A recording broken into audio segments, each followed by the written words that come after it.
Hello, good morning everyone. I'm getting ready for the day. Looking back on my channel and realized that I haven't done a wrap-up of what I've read since September. So we have October, November, December, and January to go through of all the books that I read. October and November were both very full with just doing all the things in Colorado before we moved, and then we moved, and then it was December, getting settled in, the holidays, everything, so I wasn't really doing many videos then, didn't do any wrap-ups, and then January happened and I was also gone a lot and busy in January, so life just happened and I just didn't get around to doing any wrap-ups. There were books that I wanted to talk about that I had read, so we're just gonna do this recent reads wrap up from October to January. Settle in for the long haul, folks. I thought I would just go along and do a more of a vlog, a chatty style. I don't know if I will like this. I don't know if you guys will like this style, but I just thought I would take you along through my day as I'm doing things, and I'll just go through and talk about the books. If you guys are cool with that. If this doesn't work out, we just won't do it again. See if I can keep my brain together while I'm doing things and, you know, trying to talk about the books and try to remember the books that I read. I need water, I'm thirsty. I just finished my coffee and I always just get so thirsty and I need to rehydrate after coffee. But anyway, Eden is down for a nap, so I thought now would be a great time to just get ready for the day and then get started with all of the things I want to do today and start talking to you guys about the books that I read. So the first one that I finished in October was Hope Like Wildflowers by Pepper Basham. This is book number 3 in the My Heart Belongs in the Blue Ridge series, and I loved this one. This one was I rated it 4.5 stars. So this one was about Kizzy, which would have been Laurel's sister, younger sister, I believe, from the first book, if I'm remembering things correctly. She's part of the family in this series, and this is just following her story of how she left home to work for a wealthier family off in some other area, and she ends up getting into a relationship with the son of this wealthy family. She ends up pregnant and he's making her all of these fake promises about marrying her, making things right, whatever, and it's just not happening. But she's just kind of stuck in that cycle of staying with him, and she's also not a believer at this point, so she's stuck in that cycle of still sleeping with him, all of that, like trusting that he's gonna be good, make good on his promises to take care of her, to marry her. But through all of this, she's starting to realize that this isn't right, this isn't what God wants her to do, and it's also her journey to faith in Christ. And in the process, she meets another man, and a romance unfolds with that, a real romance. I love the story of redemption and her trying to, and her learning to just trust God, trust his plans, trust his ways. Listen, I haven't even gotten finished yet and ready because I'm talking. I apparently can't do 2 things at once. The next one was The Wild Robot Escapes by Peter Brown. So this is book number 2 in the Wild Robot series. I loved this one. It was so good. This is one where Roz is, you know, she's left the island that she was on, and she's now been placed at a farm to work on a dairy farm, actually. But she's also still been separated from her son, the goose. And so she's always on the lookout for him in the whole story, and she's constantly looking for a way to escape the farm to go back to the island, or at least go find her son, the goose, again. And I don't know, I thought it was a fun story. I won't say much more about it other than that. The 2 children on the farm end up helping her escape, and I don't know, I love this whole story. I'm really enjoying this series, surprisingly, because I don't know, it doesn't seem like the normal mid-grade book that I would enjoy, but I am enjoying it, and it's great. And I actually just borrowed the 3rd book, which I didn't realize there was a 3rd book. I just borrowed it from the library, and I'm hoping to pick it up as soon as I finish the book I'm currently reading. That one was rated 4 stars. Next, I picked up The Valley of Fear by Arthur Conan Doyle. I'm pretty sure this was for the October prompt for Chantel's Read Your Bookshelf Challenge. Can't remember exactly what the prompt was, but I'm pretty sure this is the one I chose for it because I was reading the Doyle side. I enjoyed it, just 4 stars. Can't remember much about the whole mystery of it all, but I always enjoy a good Sherlock Holmes story. So there we go, The Valley of Fear.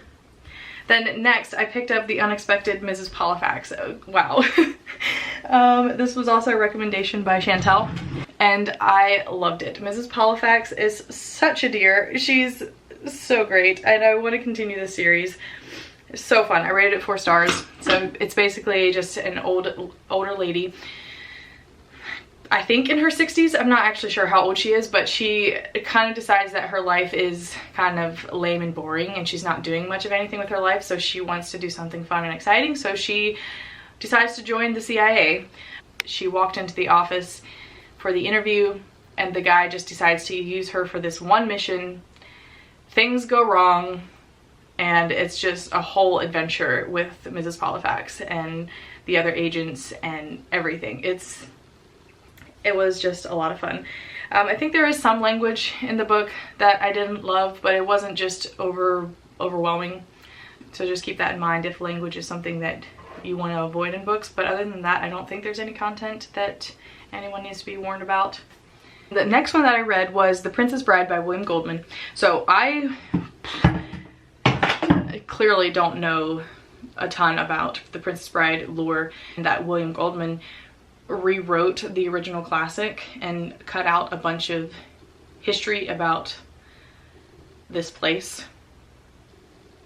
Not history, descriptions and whatever. I guess maybe that it was also history about it, but just left most of the interesting parts, I guess you could say, in the book.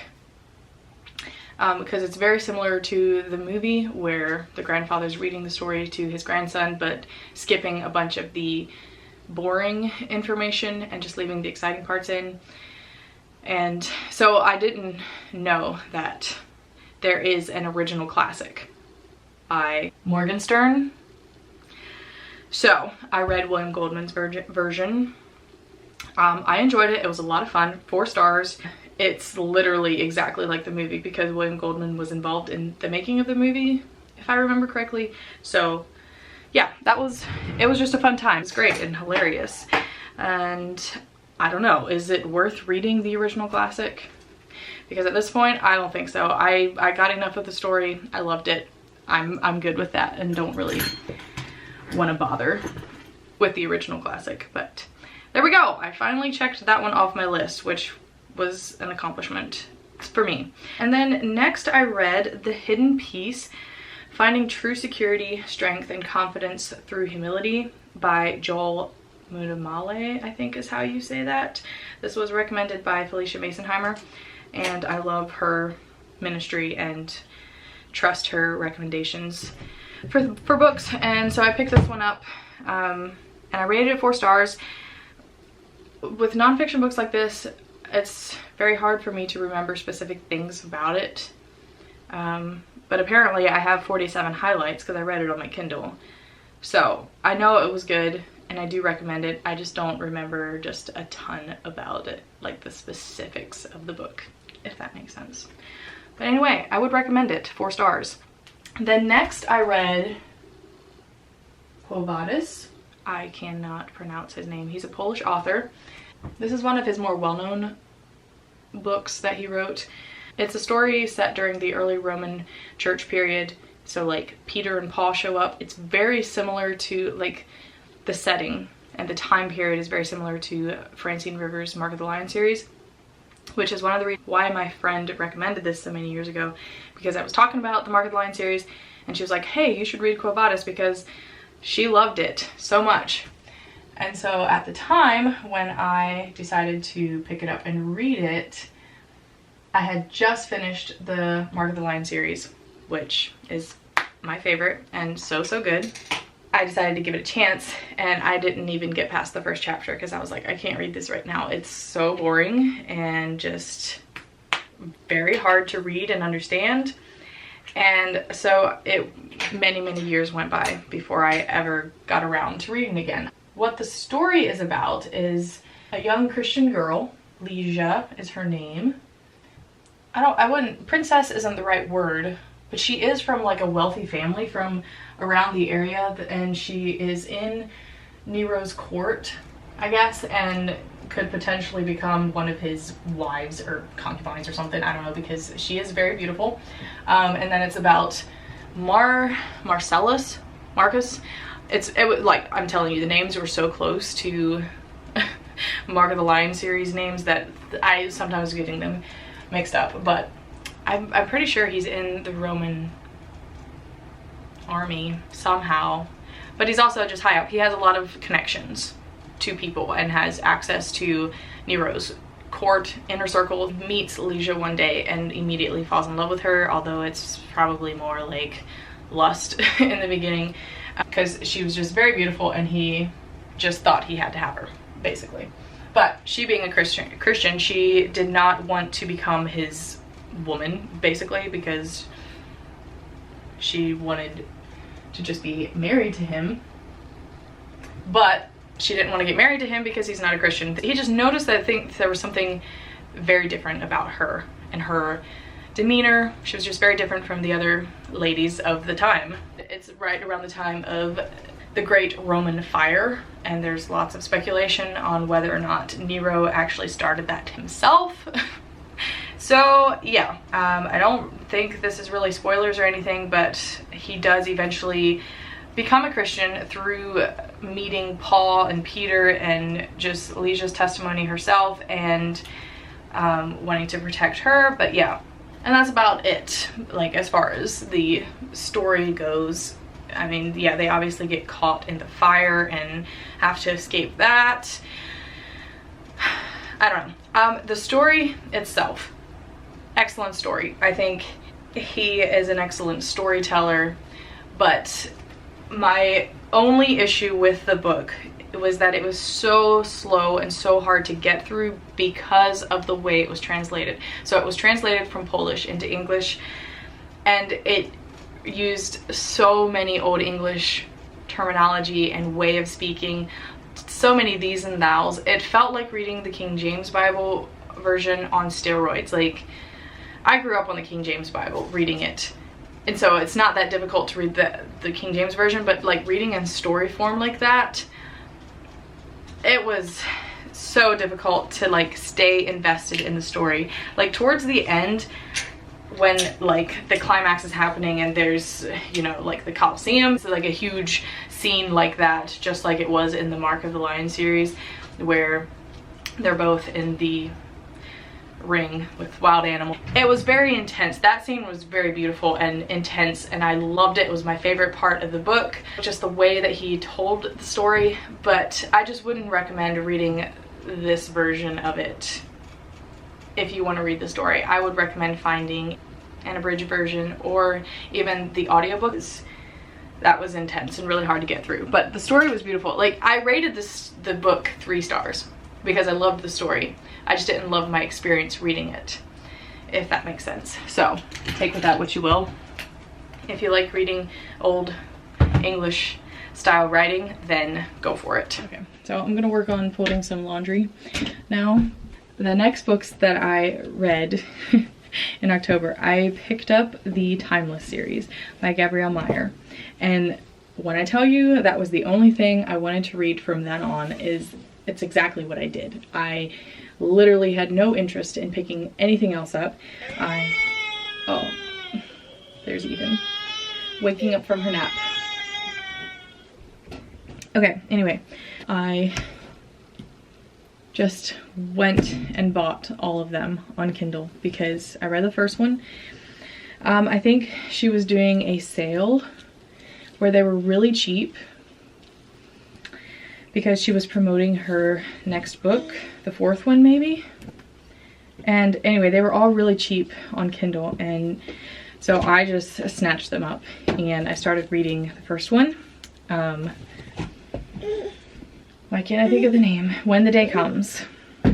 These are the very popular time travel series, Christian fiction, time travel series that pretty much everyone in the Christian booktube world probably knows about. These books got a ton of hype in the Christian book world.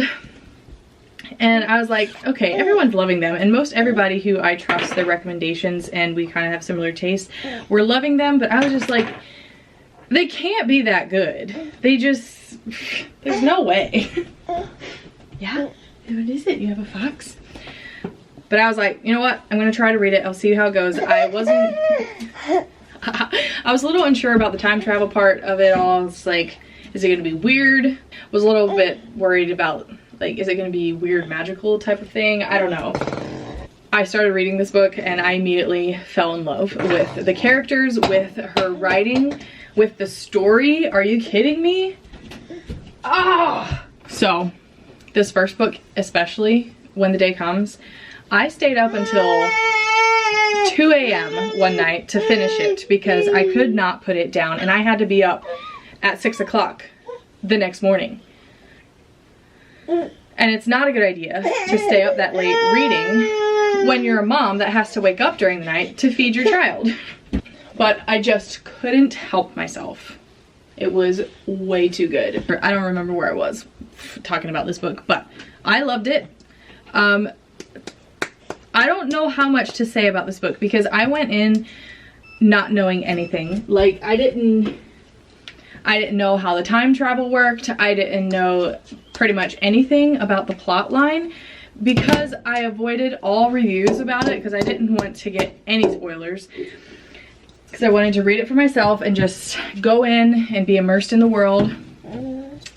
So I don't know how much I'm going to say about any of these books, except that if you love time travel, if you love historical fiction, if you love great writing, if you love plot twists, oh my goodness, you should pick up this book if you haven't picked it up yet. I feel like I'm late in the game to reading these.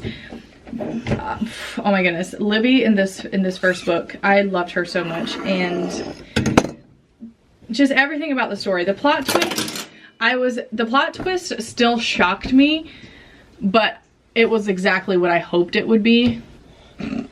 So I feel like I kind of caught it, but I was still shocked, and that's a good plot twist. I don't know. I'm just in love with the series, and so definitely rated it 5 stars. The next book in this moment would be about Libby's daughter then, who also time travels. Oh, thank you. Are you giving it to Mama? You can put it in there.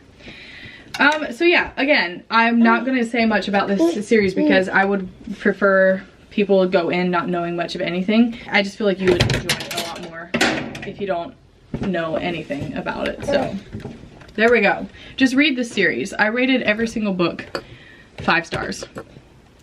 I will say for the first one, for some content warning, there is an instance or two of marital rape. So if that's a trigger for you, just know going in. For a Lifetime, which is the 3rd book, which does involve twins, that timeline, the two different timelines that they travel between was a little more difficult to read because the one is with Salem and the witch trials, and that was just hard to read. I can't say much because I don't want to give spoilers. It's like, where can we talk about this with people who've read the book so that the people who have not read won't get spoiled? Okay, skip ahead to the number that I put here on the bottom so that I can talk about it. For those of us who have read the book, we know that they have to choose by their 21st or 25th birthday, depends which timeline they want to stay in then. But the way she wrote this one for a Lifetime just was not, it just obviously didn't go how I thought it would go. But she wrote it so well. I loved it so much. I just love it all so much. Everything about this book. So again, for the 4th book, spoiler, possible spoiler here as well, she doesn't know why she is time traveling. All of the other books, they know why they're time traveling. But because no one in her life knows about it, Carolyn, in this 4th book, she doesn't know why she's traveling back and forth in time. And no one believes her either when she talked about it as a child. They just thought she was making up stories in her head. But she doesn't know that she has to make a choice. So this is, again, possible spoilers, that she has to make a choice of which timeline she stays in. And I loved that aspect of this book. I think I enjoyed this book so much more because of that, because in all of the other books, there is a bit of repetitiveness of like her having to decide which timeline she's gonna stay in. Well, it was written well enough that I didn't get too annoyed, but it was almost to that point where I was like, okay, we're here again, she's having to make a decision. And I get it, it would be hard. If I would be in that situation, how do you decide which timeline to stay in? Because you have family and people you love in both timelines. How do you make that choice? But in the 4th book, Carolyn did not know that she would have that choice. And so you don't have that aspect of the story in this book. And I think I enjoyed it that much more because of it, because she was just living her life and just had no idea what was coming, and that there was a huge decision that she would have to make. Although it was causing a little bit of panic for me at one point, because I'm like, you have to choose this one, but she doesn't know she has to choose it, and anyway, 5 stars. Again, every single book I've rated 5 stars, and I have pre-ordered the 5th book now from Baker Publishing House. I just had to. I want to have this entire series in physical form. I have Across the Ages. I got it for Christmas, and I just want to collect all of them now. I'm a huge fan. The hype is real. Maybe some people won't enjoy it for whatever reasons, and that's okay. But the hype was real for me. I thoroughly enjoyed this series. So there you go. My 100% endorsement.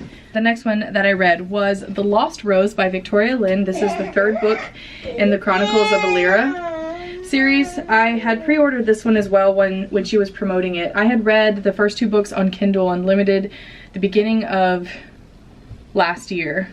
I really enjoyed the first 2 of the series, and yeah, just I was following her on Instagram and watching her, you know, talk about this one, The Lost Rose, promoting it and everything, and so I decided to pre-order it because it just sounded too good, and I loved her other books, and I loved this one so much. I actually didn't rate it any stars on Goodreads apparently, which I don't remember why exactly. I think I was wanting to sit with it for a little bit. It was a very long book full of adventure. I don't know. It's about a lost princess, and I don't really want to say too much about it. She's 14 years old, so there is no romance in this book, except the romance between the mom and dad. So like they're married and everything, which is very beautiful, and I love that she included this in this book because you just don't get a ton of books. You always just get the romance leading up to the marriage, but you don't actually see a ton of just good biblical marriages portrayed in Christian fiction books, which is really sad, and I feel like we need more of that, and I think she did an excellent job with that in this book. But I don't want to say too much again because you have to read the first 2 books before reading this one, and there's just too many things that could be possible spoilers if I try to talk about it too much. So just read these books. They're excellent. She writes such vivid characters, and the world, the story building and everything about it, I loved it. The second book is my favorite book, I think. I don't know, I just felt more connected to the characters in that story, and it was very beautiful. And this one was long, and I feel like at one point in the story when they got into another scrap that they had to get out of as like the rescuer for this princess to get her back to her family, it did feel like, oh, not again, not another situation, but it all came together very well. It was very well written, well thought out, and the ending is, maybe this is a spoiler, but it's, I wanted to cry. And if you've read it, you know, I think thinking back on it now, it would definitely be a 4.5 star read. I just hadn't rated it on Goodreads for some reason. Okay, so then the next one that I read was Finding Lady Enderly by Joanna Davidson Politano. When I was looking over the books preparing for this video, I was like, why don't I remember anything about the story? Like, her books, Joanna's books, usually stick with me, and I love her writing and I love her stories, but for some reason I just couldn't remember. I rated it 5 stars, so you know it was a good one. I had to go on Goodreads to just like read the description to try to figure out if I could remember what the story was about. It reminded me of the play My Fair Lady, where a wealthy guy meets this poor girl rag seller in the alley and offers her a new life of riches and position, everything. And that's what it reminded me of. But, and I don't know if that's where she got inspiration for the story. Maybe it was just so similar in some ways that I wondered if she didn't pull inspiration from that. But I don't know for sure if that's the case. I'll just read part of this description because it says it better than I can, because I'm having a hard time remembering everything about this. Raina Breton is a ragwoman in London's East End when a handsome stranger appears in a dank alley and offers her a glittering smile and a chance for adventure. Rothburn Abbey has a unique position for her, one that will take her away from her hardscrabble life and give her a chance to be a lady. Things she could only dream of might be coming true, but some dreams turn out to be nightmares. And that's all I'm gonna say. It was a fun time. I obviously rated it 5 stars at the time, although like a lot of the details have left my brain now, but I love Joanna's books. Everything about them are just, I recommend every single one of her books, and I've enjoyed every single one that I've read so far, but there's a lot of backlists that I still need to catch up on. Okay, so we're obviously moving into December now, because this next book that I read is The Quiet Little Women by Louisa May Alcott. I read this like in 2023 over the Christmas season, and I think I'm just going to make it an annual tradition of reading this book because it's just the sweetest little book. It's 3 short stories, which is very sweet and beautiful and comforting and have great moral lessons. I highly recommend if you want something new to add to your Christmas reads every year. But anyway, the next one, this was on Kindle Unlimited, trying to meet my goal of reading 100 books last year. And so this one was recommended by, I can't remember if, I think Victoria Lynn has talked about it, and maybe Lindsay. I can't remember for sure which one I got the recommendation from, but this one is The Coronation by Olivia Jamusch or Olivia Lynn. Yeah, there's 2 names here. It's the same girl, she just has different names. So this is a modern day royalty story, basically about a royal family, and I think there's like 6 kids in the family. The oldest one, Prince Addison, is very close to becoming king, so he's kind of like preparing for that. And there's a girl who's coming to visit from America. You know, there's a romance that starts to happen eventually towards the end. So you kind of follow like all of the siblings throughout this whole, even it's okay. So we're following a bunch of the siblings. I think Prince Addison is like 19 or 20, maybe a little older. I'm not actually sure. I can't remember the exact ages of all the siblings. But like the teenage sisters, you're following them with their crushes and navigating those types of things. I rated it 3.5 stars at the time. And thinking about it now, I might would drop it down to 3 star, but here's why. I'm just gonna read my review because I think it would say it better because I wrote it closer to the time that I actually read the book. First, I'm not really the target audience, so take that into account. Also, I'm pretty sure the author was fairly young when she wrote it, correct me if I'm wrong, and it was her debut novel. This would explain some typos and certain writing styles that bugged me a bit while reading, jumping between heads and POVs, like mid-scene. It kind of got a little confusing because you're in one head for part of the conversation, then you jump to the other side and it completely switches point of views, everything like that.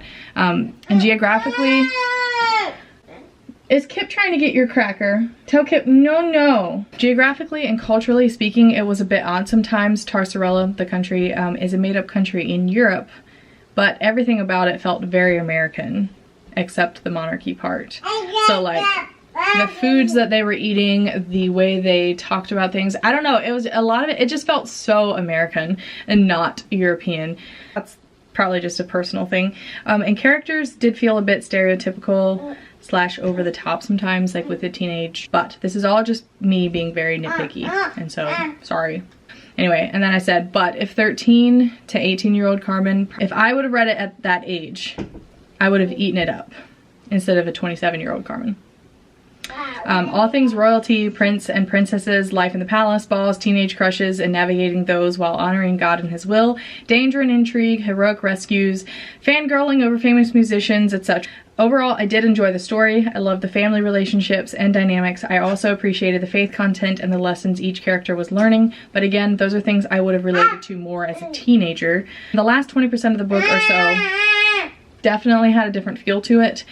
More maturity and depth, I guess. So I do recommend for sure, especially for the teenage girls, and I do plan to continue the series too because I did come to care for the characters enough to want to know the rest of their stories. So I think she's still writing this series, and so she's obviously older, and I'm assuming all the characters have matured throughout the years and things, and I feel like I would enjoy it more. But yeah, again, I just was not the target audience for this, and it felt very juvenile sometimes with the drama and the crushes and the whatnot all, okay? But again, I was a 27-year-old reading it, and I think I would have related to it a lot more if I would have read it as a teenager, so I would recommend it for a good Christian book to read for younger readers. So the next one then was Hear the Falling Snow by Storm Shultz. This one was 4 stars. I don't remember a ton about it except that she decides to join a cooking class and go stay at this place for about a month over December. And she obviously meets the single caretaker of the place, and a romance ensues. It was a very cute book. I rated it 4 stars. I'll say, yeah, a cute little romance with the perfect Christmas atmospheric feels. I was also impressed with the faith content. I was actually really impressed because it was like a rom-com type of thing, but the faith, there was so much depth to it that I really appreciated. The relationship was very believable, even though it was a little insta-lovey, which I don't normally love insta-love, but again, this one, the way she wrote it, just felt more believable. The characters were so fun, especially Reginald, if you know, you know. So funny. It made so many funny moments. My only complaint is the amount of kissing, borderline makeout sessions that happened before they even fully acknowledged feelings for each other, so there's that. That's just a personal preference for me. But anyway, I do recommend it. It's another great Christmas story to read. Next, I read A Christmas Carol by Charles Dickens. This was a reread, and I read my illustrated version of it. And it's a reread. It's a great classic Christmas story to read. I will say, when I first read it when I was younger, it kind of gave me nightmares with the ghosts that come and, you know, try to teach him lessons and things like that, but I think everyone pretty much knows what the Christmas Carol is about, so I won't spend too much time on it. Next, I picked up Once Upon a Wardrobe by Patti Callahan. This book, I want to cry just thinking about it. Okay, I don't cry over books. I tend to be a little bit more of a critical thinker about books and can just like remove myself because I know it's not real type of thing, where I'm not moved to tears very often. Like my soul is weeping. Like, so many books have touched the deepest parts of my heart where I wish I could have cried physical tears, but it just doesn't often happen. But this one did happen for me. I actually had tears. Wow. So this book is about a little boy who is sick, terminally ill, and he picks up the line The Witch in the Wardrobe, and so he's living during the time that C.S. Lewis is alive and writing these books, and he falls in love so much with the story that he gets his older sister and just like asking questions of like, where did Narnia come from? I need to know like how he thought of this. Is Narnia real? All of that. And so his sister, who is more of a I don't know, she's a mathematician, so she's in school. She's very smart that way, but doesn't really have time for fairy tales and stories like that. But she does decide to try to have a meeting with C.S. Lewis to ask him all of these questions for her little brother. And through it all, she just becomes great friends with C.S. Lewis and his brother, who live together, and just talking about life, talking about stories. I don't know, there were so many things that I highlighted in this book, so many good lines about reading and about stories and about connections with people. It was so beautifully well written.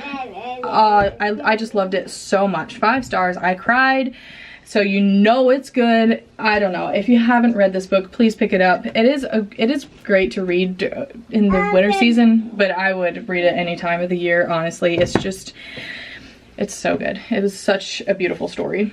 Then next I picked up this short little book, poetry book by Billy Collins, The Trouble with Poetry. I love Billy's poetry. He's one of the few poets that I can just read and enjoy myself without having to decipher the deeper meaning of his poems. But yeah, again, I was trying to reach my goal of reading 100 books, and so I picked up a shorter one to get through. Some people might call that cheating, but you know what? If I would just randomly pick it up during the year, it would still count. But this was just towards the end of the year when I'm trying to meet my goal. But you know what? It's my reading life. I make the rules for myself.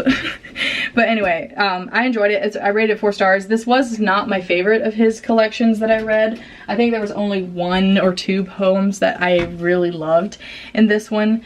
Otherwise, I enjoy his poetry. And next, I picked up Guardian, the number 3 of the Children of the Consortium series by Cathy McCrum. I don't know, this was a great conclusion to the trilogy, I thought. I think there's been mixed reviews about how it ended. I will say it did feel a little anticlimactic, I guess, but I still thought it was well written, and I think it was a great conclusion. I rated it 5 stars. I love the entire series, but I don't want to say too much about it again because of spoilers. So just pick them up and read it, because you do have to read them in order for things to make sense. But I don't know, I loved it. I highly recommend this series. And we're gonna take a break, put this laundry away, and eat lunch, and I'll come back and finish the rest of the books. Lunchtime, just like a smothered chicken recipe that I found on Pinterest with rice and these beans. We call them zipper peas growing up because of the way they open. They literally open like a zipper, but I think the technical term is a southern cream pea. It is my favorite bean, probably because I grew up on it, but not many people love them. They're my favorite, and I want to grow them and put so many in the freezer so I never run out. The next one that I read then was Letters from Father Christmas by J.R.R. Tolkien. This was recommended by Chantel, I believe, as another great Christmas read, and it was fun. I enjoyed it. It's basically just, I think J.R.R. Tolkien like would write letters to his children from Santa or Father Christmas, and it was just a fun little thing. It was like lots of drawings with it, and it just kind of followed them through the years as they were growing up, which was fun to see. I read it on the Kindle version, which I don't recommend because it just kind of threw off the whole format of the book, and like being able to read it with the letters and then the pictures that came along with it. I don't know, it kind of threw me off just a little bit, so I don't really recommend reading the Kindle version. If you can get your hands on a physical copy, I would recommend it. It's just another fun Christmas read. Then I read Sleigh Bells by Janice Hannah or Janice Thompson. This was free on Kindle, I believe, when I picked it up. I rated it 3 stars, but I've forgotten about it completely, and I remember not like totally loving the story anyway. I think this is part of a series, but this was just the Christmas one, so I read that one, and I haven't read any of the other series, so that might be why I didn't really connect with the characters and love them all that much. I would say it's probably more like a 2.5 star rating, but it's, you know, just another Christmas story, or set around Christmas time, and the main character, Alana, goes from Savannah to Montana to kind of like convince her sister and brother to move back to Georgia, because who wants to live in Montana? Because it's just not as cool as living in Savannah. It's cold and miserable and you're out in the middle of nowhere, whatever, I don't know.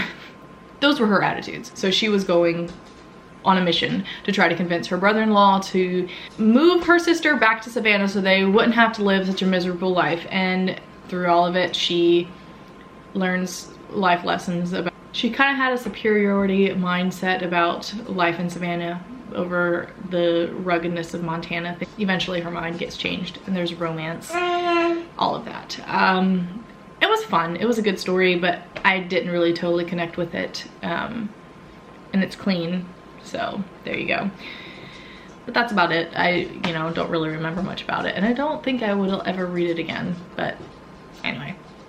Next, I read 12 Days of Christmas by Debbie McCumber. This was recommended by my little sister, actually. She had read it a couple years ago, I don't know, and she loved it and thought it was fun. It is a rom-com type of situation where you have Grumpy and Sunshine trope where they're neighbors in the apartment and he's just a Grinch type of person, and she writes a blog, and so she decides to try to up her reading and kind of like doing this as a project to try to change his to make his life happier and brighter by doing kind things to him, like blogging about it as she's going along, and obviously they fall in love.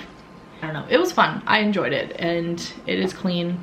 I said it's very predictable and very Hallmarky, but it was still a fun story, so I rated it 3.5 stars. It was fun. Then next I read The Insignificant Events in the Life of a Cactus. I was down in Georgia with my family over Christmas time when I read this book. This is my sister's book, and she loved it and enjoyed it, and I think people on here have recommended it as well as a fun mid-grade book, and it was. I really enjoyed it. You think it's funny? Yeah, I rated it 4 stars. We follow the main character. She's a young girl who is missing arms, I believe. I think she's missing both of them. It was just like a birth defect or something, like, so she was born that way. And it's just her navigating life with that and moving to a new community and new school and having to find friends all over again and being different like she is. And I thought that all of that was portrayed very well. I obviously didn't grow up with any kind of disabilities, so I don't know what that experience is like, but the way the story was written I thought was very well done, and I don't know, I enjoyed it, and I would recommend it as an excellent reader, an excellent book for young readers, but also if you enjoy reading mid-grade books as an adult, I think anyone would really enjoy this book. The next one that I read then was The Christmas Promise by Gabrielle Meyer. This is short novella. I'll just read the description really quickly here. Lady Ashley Arrington is hosting a Christmas house party when her childhood foe, Christopher Campbell, unexpectedly arrives from America with a mysterious marriage agreement signed by their late mothers. The only way out of the distasteful agreement is if one of them is married or engaged by Christmas Eve. But which one will sacrifice their hopes and dreams to escape marriage to each other? And when they realize a match between them isn't quite so distasteful, will it be too late? So this is a very short novella, and I enjoyed it. I only rated it 3 stars just because it's kind of hard to rate novellas, because I loved the story, I loved the characters, but I would have preferred to read a full-length novel, like having an in-depth novel about their lives and the story, all the events leading up to this like agreement that their mothers made that they would marry each other. Fun, but it was just really short and sweet. I think I pretty much will love anything Gabrielle Meyer writes, because yeah, I love her writing style and I love her characters and things like that, but I would have just preferred this book to be a little bit longer and have a little bit more details and depth to it, I guess. So then I read The Greatest Gift by Philip Van Duren Stern. The Greatest Gift, A Christmas Tale. And this is the book that the movie or play It's a Wonderful Life was based off of. It's basically just a short tale about a man who is a publisher, and he can't find a publisher for his book, and so he's really depressed, and he ponders suicide until he receives an opportunity to see what the world would be like without him. So I thought it was just a very interesting little tale and story. It's a very short book. like only 65 pages on Kindle. But I thought the message of the story was actually really good and beautiful, and I enjoyed it and would recommend. I rated it 5 stars. Then I read Shatona Havoc's books.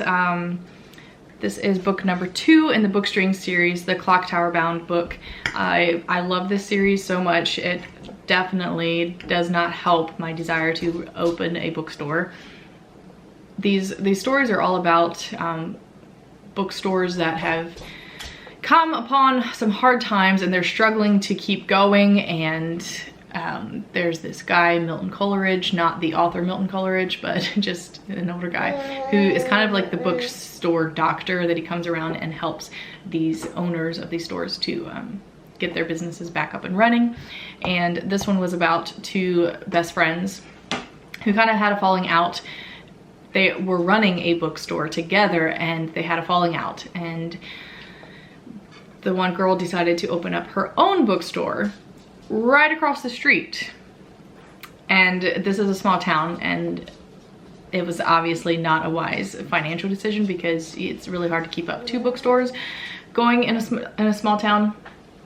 And anyway, I love how Shatona like navigates friendships, relationships with God, and in these stories and all of that. I love the faith content, the friendships, the romance, the writing, the bookstore setting, and 5 stars. Highly recommend.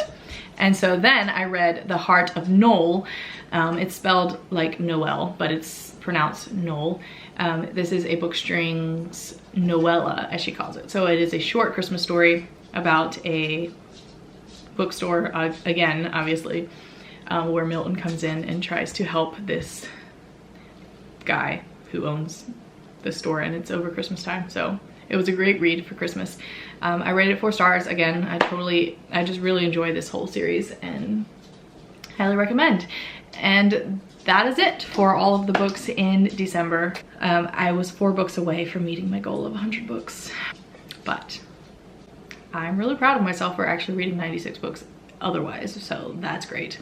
But anyway, we're gonna take a pause. It is a rainy, cold, dreary day here since I'm about to get on the road. I have to drive about an hour to meet a friend to pick up something that I had ordered from her. I make myself a coffee for the road because you just need a hot drink to sip while you're driving on the road for like an hour. So that's what I'm doing now.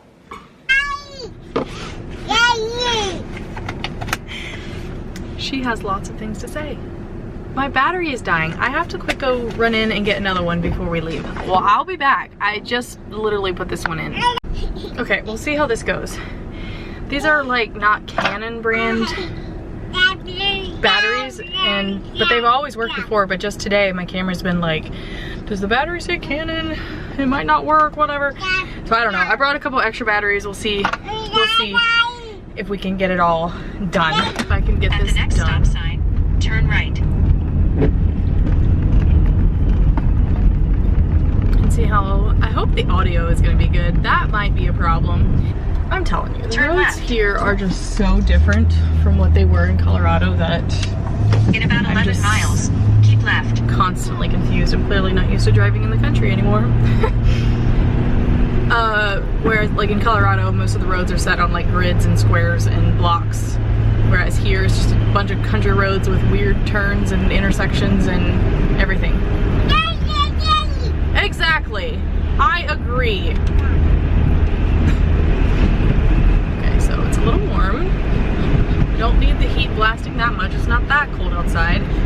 Anyway, so the first book that I finished in January was Hope of Azure Springs, The Hope of Azure Springs by Rachel Fordham. I just randomly picked this one up off of my shelf, my TBR shelf. I had taken it with me on our travel, like holidays, and it was the one book that I had with me that I could read, that I hadn't started already, that I could officially start for 2025. Yes, The Hope of Azure Springs by Rachel Fordham. Apparently it's a thing that the first book I read now in every year is a Rachel Fordham book, because I read The Letter Tree in the beginning of 2024. It was the first book I finished. And now this year it's The Hope of Azure Springs. So we follow the main character, M. Like, the opening of the book is a little bit vague. She is shot and she's being rescued, taken into town for a doctor to take care of her. Nobody really knows who she is, but basically she was growing up on a farm slash a plot of land back in the boonies, as we say, and her caretaker was just some random guy that had taken her in around 7 or 8 because she was on an orphan train. And there's a whole mystery about who he was and people he was connected with that were like, that had come to his land, and that's how she ended up being shot and the guy was killed. And the sheriff is the one who kind of rescues her and takes her into town to doctors and everything. Wow, it's really raining. I hope the audio is good.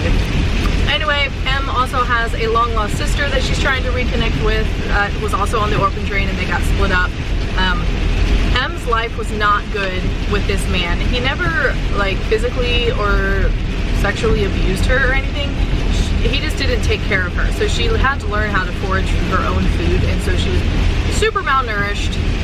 And like the sheriff thought she was a lot younger than what she really was because of just how small and malnourished she was and things like that. But yeah, the healthier she got, the more, yeah, I don't know, they got to know each other. There is a romance.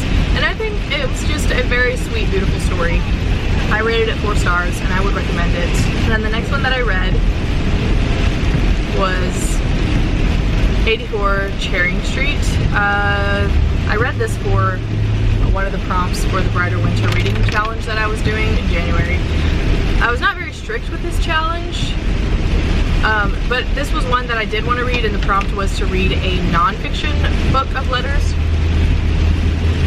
And this one was recommended by several people, but it's just a collection of letters from a woman who lived in America who was writing to a bookstore in England, always requesting certain copies of books from them specific. I rated it 5 stars. It was so good. I don't know. There wasn't any romance or anything, which is fine. Not every story has to have romance. It was just more about like the literary side of things and the friendships that they formed, because she was originally just writing to the main guy in charge of this bookstore, but then other people started, like, that worked in this bookstore, started writing her as well and sending her books and everything like that. So I don't know, I really enjoyed it and I would highly recommend it if you love literary books and if you like books, like reading letters. Okay, hello everyone. It is the next morning. Yesterday while I was driving, the rain never let up, so I just didn't think it was ideal for filming and talking. I met my friend and got the coffee that I ordered from her, and then we decided to go thrifting. So that's what we did all evening. Yeah, so I just decided to finish this up here this morning. I think the next one that I was going to talk about was Through Thorny Ways by Jennifer Q. Hunt. So my friend Erica recommended these to me and was just like, Carmen, you have to read this series. And this series, I've never read any of Jennifer's books before that I can recall, and this series are just so good. I fell in love with the characters immediately, and the way Jennifer writes their stories is so beautiful. Their lives were not easy, and it's a series about a sibling trio. This first one focuses mainly on Arlie. She and her 2 brothers, there's Davis, and then I can't remember her brother's name, but he was killed in the war, and so she and Davis are reeling from the loss of their brother. Davis is dealing with things with his own marriage. His wife is in a mental institution, and for various reasons, their dad was pastor of a church involved with a huge scandal of basically stealing money from the church and also committing adultery. And so yeah, and there's a lot of mystery about their history, their family's history as well. There's so many things in this story, and it's layered so well, and the way she wrote the entire story, I just loved it. But what I loved most is the faith content and how she wrote such heartbreaking stories, but showed the very real rawness of walking through such deep pain and trusting in God and his story and his plan through all of it. It was just so beautiful. And then, so like this first one is more focused on Enderly. They live in this house. This is part of the Wisteria House series, and the title, this title specifically, Through Thorny Ways. So all of the titles of this book come from hymns, and I thought that was just a beautiful touch. They live in this wisteria house that's pretty much falling apart and hasn't been updated to modern conveniences like indoor plumbing and electricity. And so Adam Harrison, they hire him to fix up the house so that he has extra income because he's wanting to become a doctor. Anyway, both this one, Through Thorny Ways, and the second book, which I immediately read after finishing this one, which is called All Now Mysterious. The second book does focus more on Davis, the older brother, and his story, but you do get his story, part of his story, at least the beginning of it, in the first book, and they're all just interwoven. So you'll get more of Adam and Enderly's stories as well in the second book. I cannot recommend these books enough. They were both 5 stars. They were so beautifully written, and I want to read the third one. I don't think it's out yet. Sorry, I was just reading this one review and she says it so well. Hunt does not shy away from difficult topics and handles them with dignity and courage, shining light into the darkness. The reader's relationship with Christ will be strengthened as a result of this excellent book, and I agree. It was just so beautiful. I cannot recommend these enough. And yeah, there is a lot of difficult topics that she deals with. So if you need these content warnings, yeah, there's adultery, there's alcoholism. This is set in the early 1900s in the South. She like delves into the topic of the KKK and the awfulness that these men were involved with. There's mentions of rape, yeah, just hard things like that, and also like the mental institution, the asylum. So it kind of deals with schizophrenic disorder. I don't really know, like back then they didn't really have names for these types of mental illnesses that people have, and so yeah, but I think she navigates that whole topic very well as well. There's just so much, there's so many layers and depths to these stories. And then the last book that I read in January was this little Heroes of the Faith book on Mary Slessor. So she was a tiny little, she was very little, a small feisty little woman from Scotland who was inspired by David Livingstone and his missionary stories and travels to Africa, and she felt the calling to also go to Africa, and she did such incredible work with the people there. This little description here says, surrounded by warring tribes governed by witchcraft and barbaric rites, such things as like killing twins because they thought that the second child would have been conceived by a demon, or like a man dying and everybody in association with this man would have to die, including all his wives and any servants, whatever. It was just, yeah, barbaric practices such as those. Mary Slessor nonetheless went where few others dared to bring hope and light to the once dark continent.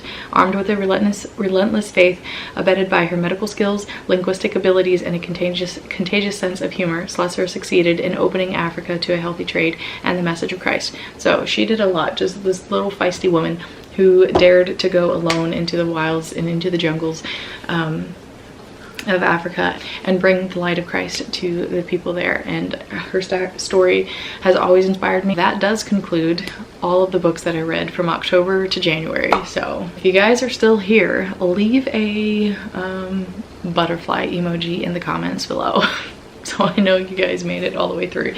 Anyway, thank you guys for watching.